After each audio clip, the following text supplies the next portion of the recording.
ಅದಕ್ಕೆ ಸೂಗಿದು ಸ್ಟೇಟ್ ಸುನ್ನತಿ ಹೇಳ್ದು ಸೂದು ಸ್ಟೇಟ್ ಸುನ್ನತಿ ಹೇಳ್ದು ಸರ್ ಅದು ಗುಂಡುರಮು ಸರ್ ಸೂದು ಸ್ಟೇಟ್ ಗುಂಡುರಮು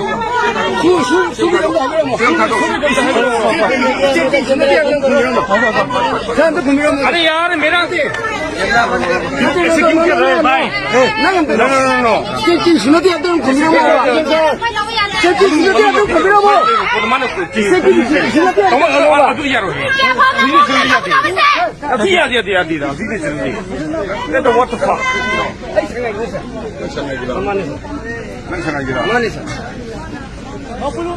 कई नोए ले सो ना सिम थमवान के नो आई फोन पाइ के ना SIM थमवान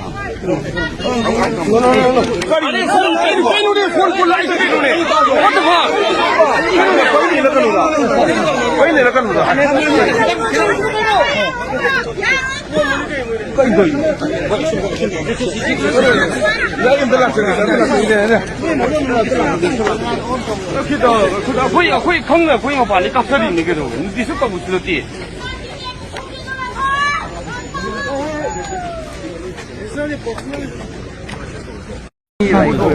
sudo sedikit seperti itu. I know what this is like. Sudo mesti sama itu berapa.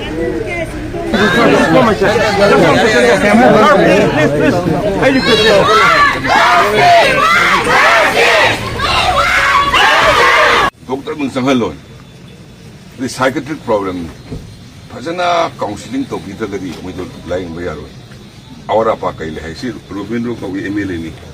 Ay mongda nang chalo moy committee la ye sarta tu so na pala amaga lising ku kithelale director dos phone dawi hek wa lige noi sindiu ko awara pale sengonda heroin maram di aina adu pangi si media da na taga mi sala sala ga haiga dra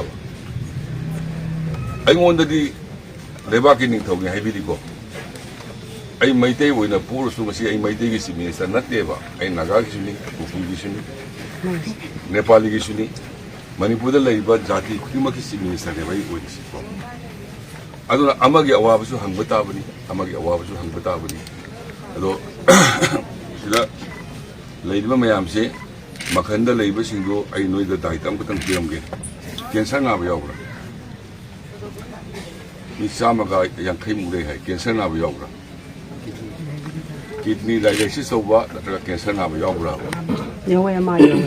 Ama katang. Cancer makti kidney patient din lagi ni. Dialysis tahu ba?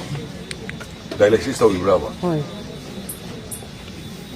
Adum thamoi seng na hango ken kanugi. Anggesa. Dialysis tahu ba kaya lay? Lagi cancer na ba kaya lay? Hango. Sir. Ay lagi ko. Hoi. Sir.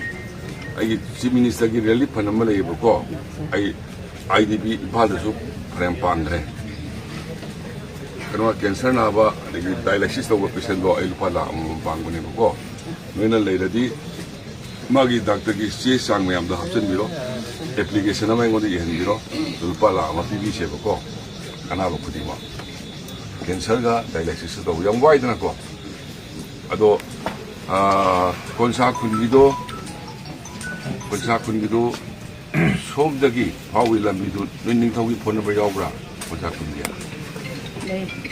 Phone untuk. Ha. Mai lam itu dulu. Lam itu mau sila mana ko. Aduh sir, sir nasu kira meeting panggil dan hospital nasu pergi. Medical superintendent nasu sir na pasal nangang bibigi, mana nasu pasal na attend su tahu biri ko. Kau sih aduh tu panggil. Aduh hujik ekoi na pamasi, hujik ki hospital sing moi relief terlai besi, moi si yum de sat terbani na, justice si pang dri na. Aduh ne hen mokoi ngonda si awaba moi mental problem amasi koi je tahu re besar. Aduh na ekoi ki apambadi mokoi ki apambadi. Aduh pemenungda moi ki yum da masagi yum nung sikraba pik kerso nung sikraba yum aduh desi moi besi yohan biyo. Aduh ka cat kiba matam gomna moi ing cik na moi lau subra hoji manam sing tha besu lok pi ya drawem pom khe. Aduh ko mam ta matam adugom na ingtap na moy so ingchik na nungay na moy gi yum da si halak laga su ga daw ba nom ga daw ba moy si adu yam pam kre si da lay bidi moy ni hen na justice si phangdri ni na si da moy body relief da lay bidi ni hen na moy si mental moy gi trauma si lay ba matak hen na lay ra kre sa adu na ekoi gi apam bidi hojik si athoba manungda justice si pubiyo haibasi ekhoina sangwanda hojik so ekhoina pambasi sage assurance ta justice si kadong pubigira hayung pubigira hangsi pubigira haibigi si ekhoina sina sangwanda si ekhoina apambani ekhoina sinabi ay kailangan mahagi ko kalprito nang na paning ito sa mana na iso paning ito nungan baga leibaki development di karigi tabak tawbagi mahutta nungan baga irang si mayam si wari si tabada si mayam si sok tawo kona bada isu ngawe bako noina nungai tido samana na isu nungai tido aligi aina ibung na si hari tu neba ai maitei gi suni nagagi suni kuki gi suni samana na yeng batabani ado sam나 마tuk kay asum na su miron mi than tha tare yam lo to lo ka pa hapam halam ne ai khoi si mi oi tre sa o le ba khoi ka mu si thongna bra bo sum na su kay asum na su miron bin pi tha tare tang ai bu su ka pa ha hat ka le minung si je khoi da lai le si ka ri ro hoi 마이테이가 국기가 가나보다 마이테이 싸먹고 군탕고 시로만 뭐지 없이 가리 가나게 가리 가나게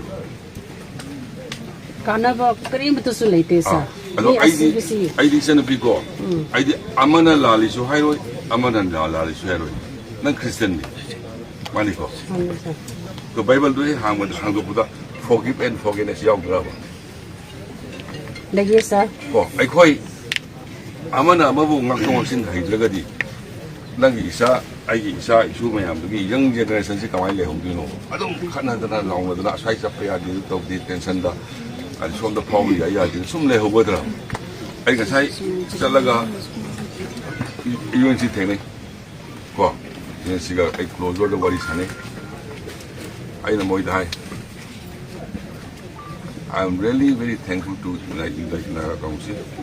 Some the Taruk Mangers, Taramarido, in the Sadoropodo. That is the credibility of Naga people. Aduna Nagadi Wangare. Adu Tagat Gaivalat. And when I have any justice, Ada me Pavasibu Sarkar Haibu.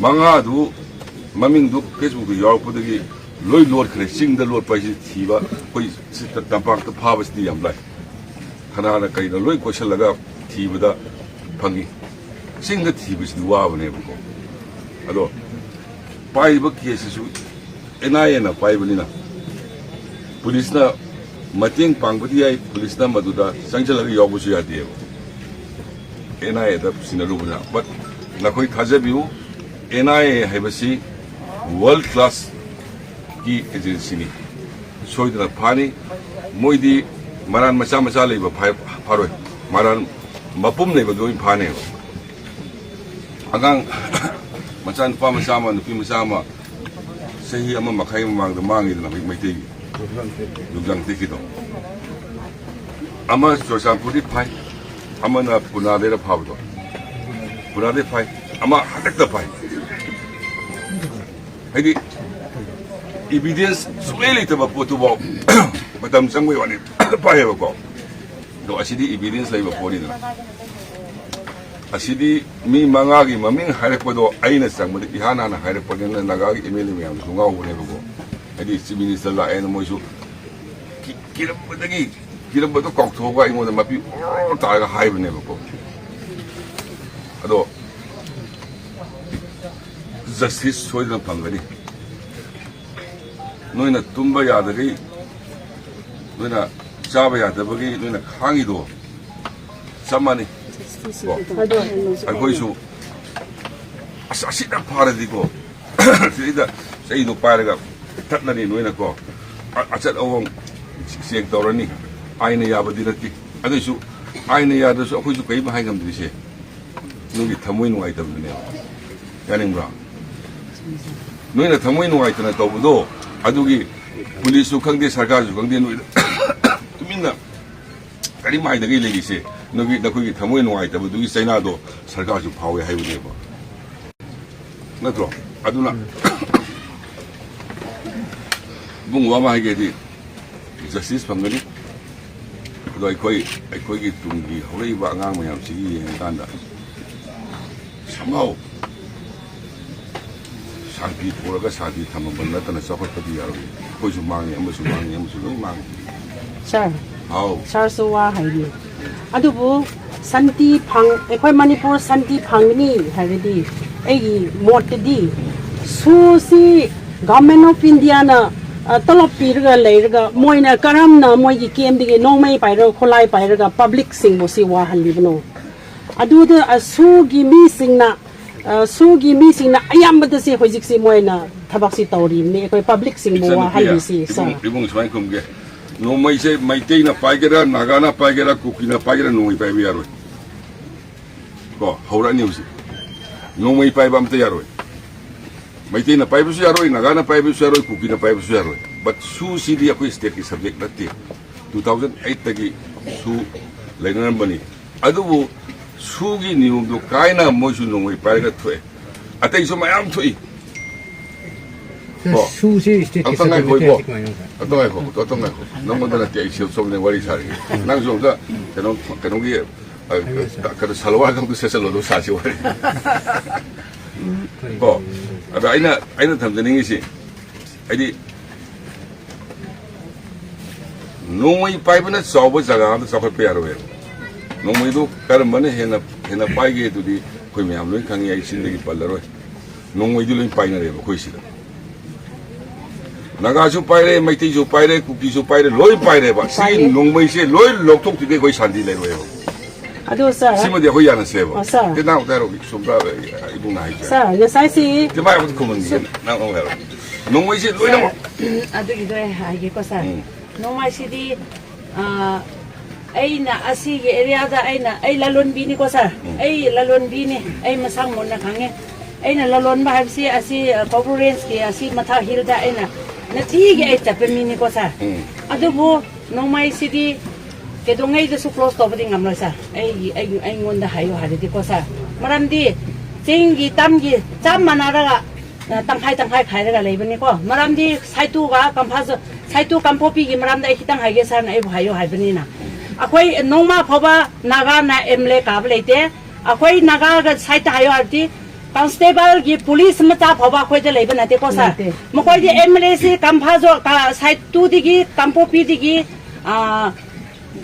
ga nate asomda sakul digi emle miam siri mokoi gi kota do loin male ko sa adu gi de ai thajab leiye mokoi di usi tampata irang thopusida magi duty post leiba kambusi huzikchi kadai de lebra handa konsa khunda constable ama yowe habdo adum haina koki singdi chalaga leibani sa adum haina leibani na horin thirarodi aidi government gi mini haina magi khulai du pairaga leirani amuka adu gi loiradi amuka chingda chalaga aidi underground ni harini aduna akhoi gi dama ta hayo haradi adu gi dama ta di hoi thibadi cartouche gumba haina gi chi kun tha gi mamang gi konthong gumba di phangba ya adu bo Poti kita mak ta hayo harati sa adu kita mak ta di akwai tu he na hayo da akwai mi pa akwai pa khat pi yawem sa akwai tu di service su leite sa aina ne ibung na nawa da hangi di nongmai pai bai se yam na lei ke lebak santi le ro sumbra jumme nong mai pa di mi kai kanana pai de ko na nei na se ko nongmai pai bai se le ke santi di le ko aduna 농무이도 로이는 막 가도 lokhan na ba kabuk sila ne ba ai पुनमकी chief minister ओरगसु अइना तपाक द पुबनिना तपाक दि फरम पुगल ले यूनले पिगी नोमै हुबुदि थोय अमा लोय क्वेश्चन लगा लकोय पनि कोई एसपी साहब होइना के मनी लेरमे को के नोमै चनीगा उजामु लकोय Sir. तो ड्राई करूँ था को जस्ट आइना तब से मैते हुए ना पूरी charity begins from home आइना यूम दे हुई ने आई कयाम कुइनो ओइबो इधर दिखंग देखो आई जे कयाम कुइना सिमनी से ओइबो इधर दिखंग दे मधु ईश्वर के नुंगलम ने अदुगा नुंगमई दी जगह खुदी मगते के लखना बोना ने नुंगमई ऐसे हेक ले दिगे को कोई शांति ले रोए मैते ना पाइप से आरोई नागाना पाइप से आरोई कुकी ना पाइप से कनाल करे ना पाएगे इधर चीन से हाइनिंग दे नुने सुखांगी एने सुखांगी चला गए